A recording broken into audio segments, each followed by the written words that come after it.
interventional cardiologist at Kaiser San Francisco and assistant professor of medicine at the University of California, San Francisco, and one of the co-chairs of the ACC side of this year's meeting.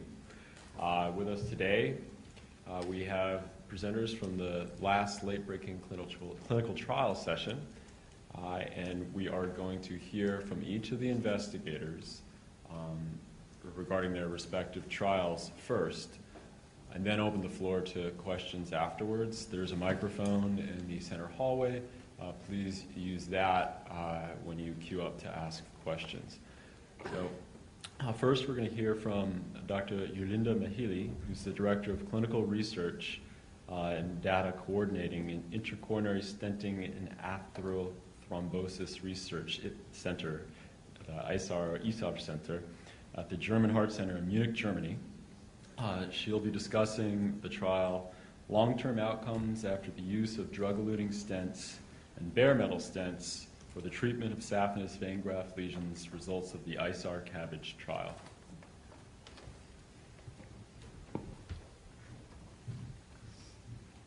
Good evening.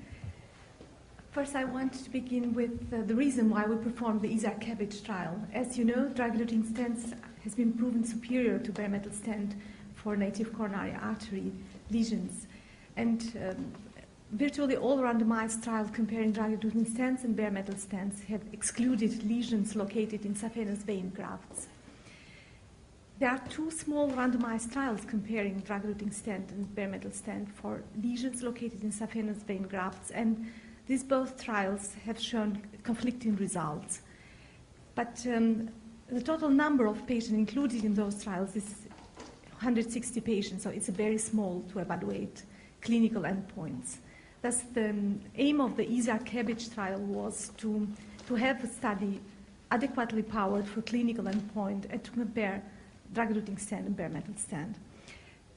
There are 4 centers in Germany randomizing, and we randomized 610 patients, half of them receiving drug-eluting stents, half of them bare metal stent. Primary endpoint of the study was a composite of death, myocardial infarction, and ischemia-driven target lesion vascularization at 1 year.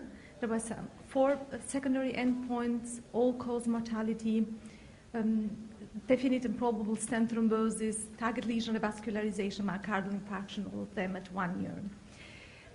The study is a non-selected population of patients with lesions located at saphenous vein grafts, only patients with cardiogenic shocks or patients with lesions located in arterial grafts were excluded from the study.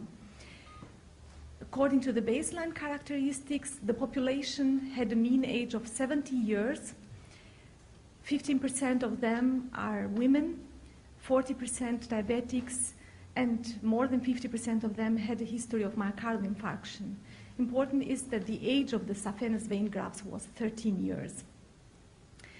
So nearly 50% of these patients had very diffuse disease saphenous vein grafts, and a quarter of them needed more than one lesion treated during the index PCI. If you look at the primary endpoint, the composite endpoint of death, myocardial infarction, and target lesion revascularization was reduced by 35% with the drug-eluting stent compared to bare metal stent. And the major component of this reduction was the reduction of target lesion revascularization, which was by nearly 50% with the drug-eluting stent. Also, there was a 40% reduction of the target vessel revascularization with the drug-eluting stent.